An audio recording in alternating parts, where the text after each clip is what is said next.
Hello everyone, welcome back to the Sistering Book Club. Today I'm going to be sharing with you my first wrap up of 2022. I read 7 books in the month of January and I'm going to tell you what they are. So, first I was continuing on with the Quotient trilogy. Which, let me just preface by saying these are, like, linked together. Like, they're titled, like, book 1, 2, 3. However, they don't follow the same characters. All of the characters are connected, but you don't necessarily need to read all 3 of these. You could read them out of order, and it would still... I mean, like, you could just read one of them, and it would still make sense. So, the first book that I read was The Bride Test by Helen Huang.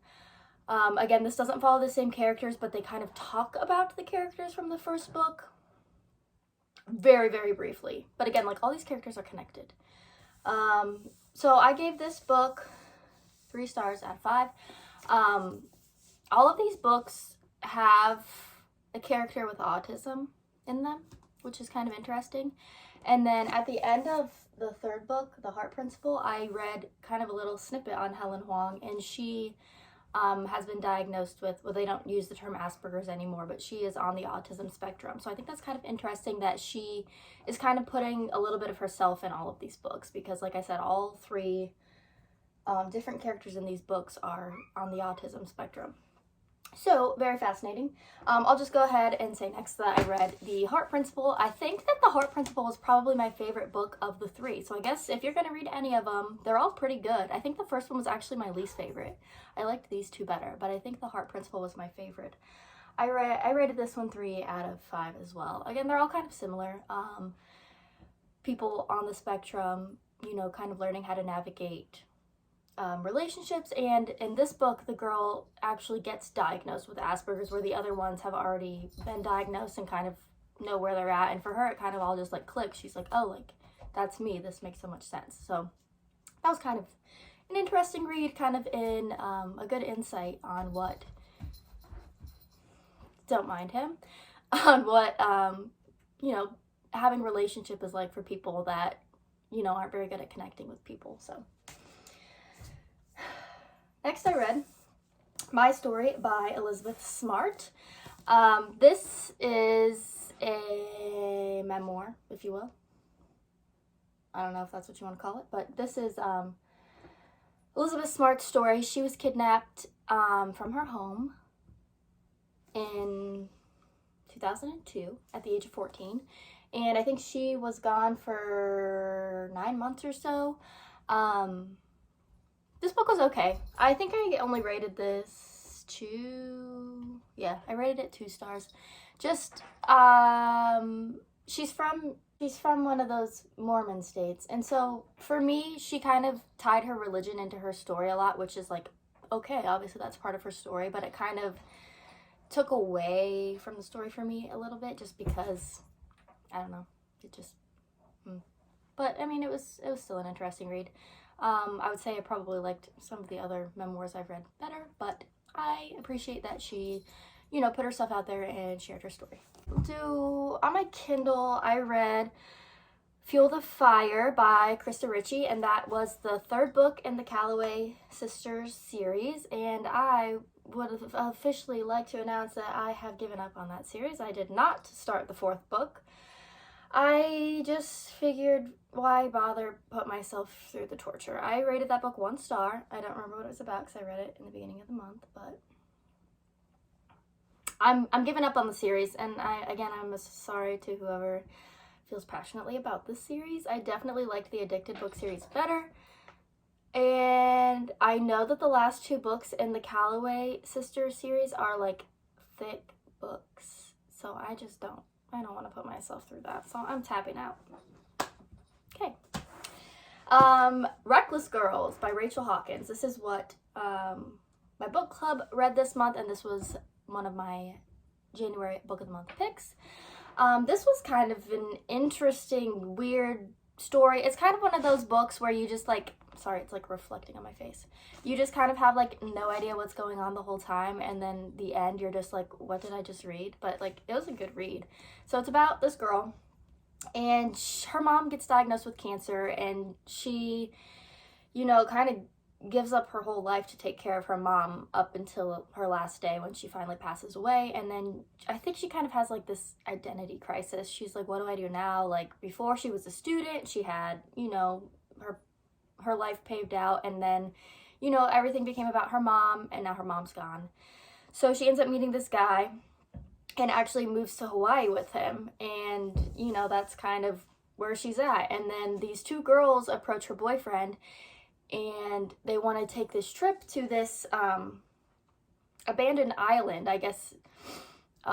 In World War II, a boat crashed there or something, and like many of the soldiers ended up dying, and so it's kind of just been this abandoned island ever since. It's kind of like considered to be like haunted, or like, I don't know, really sketchy. And so these two girls, and then what's her name?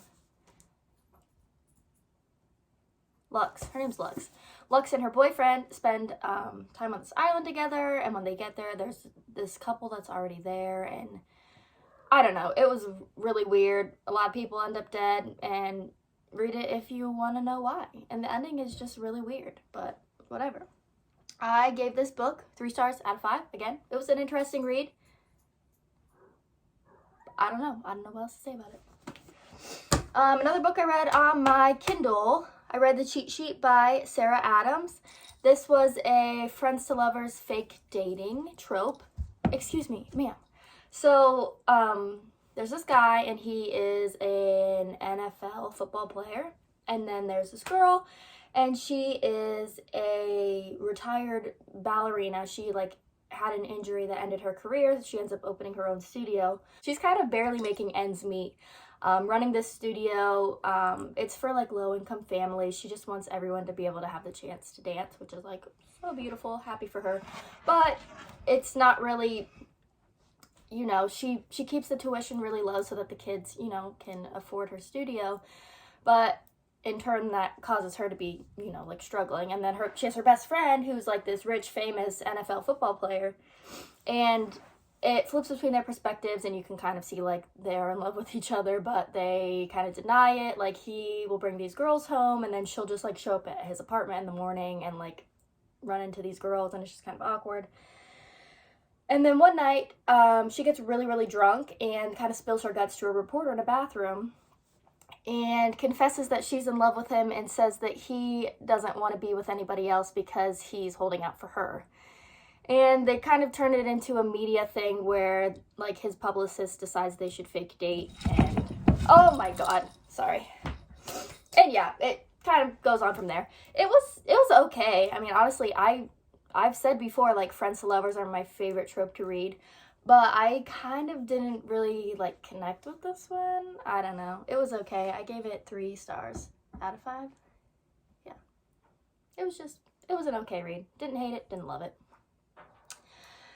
And, oh my goodness, I saved the best for last. I, among many others I'm sure, read Colleen Hoover's new release, Reminders of Him. And, of course, she didn't disappoint. This was a heart-wrenching, very, very, very sad novel, but I loved it. I gave it 5 stars out of 5, my only book that I gave 5 stars this month. This book is about a girl who just spent the last 5 years in prison. She just got out, and we kind of follow her along navigating her life. You start to find out things about her. We learn she has a daughter, and when she was like on trial for her crime, she didn't know she was pregnant. So she finds out literally when she's in prison. She spends her whole time in prison pregnant. She gives birth to her daughter, and she was born premature, so they kind of took her away, shipped her right off to the NICU, and then she went right back to prison, never got to hold her daughter, nothing. So she gets out, and she kind of has one main goal, and that's to find her daughter and to try and reconnect. I don't want to give away too much because I'm not sure what all is on the back of this book, but she ends up meeting this guy, and she knows him, but he doesn't know she knows him, and she doesn't even know she knew him. I don't know. It's weird. I don't know. This book was amazing, and it's just so sad because all she wants is to try and meet her daughter. I mean, she's turning 5, and she's never met her before, and everybody kind of has these preconceived ideas about her because of her past and because of what happened this night when she, you know, did the crime, whatever the crime was. Again, I don't want to spoil too much just because this book was so good. Definitely recommend. Colleen, you did it again. Bless you. I love you forever and always. And those are the 7 books that I read in the month of January. It's definitely a good month. Great start to the year. And I'm excited to see what February has in store.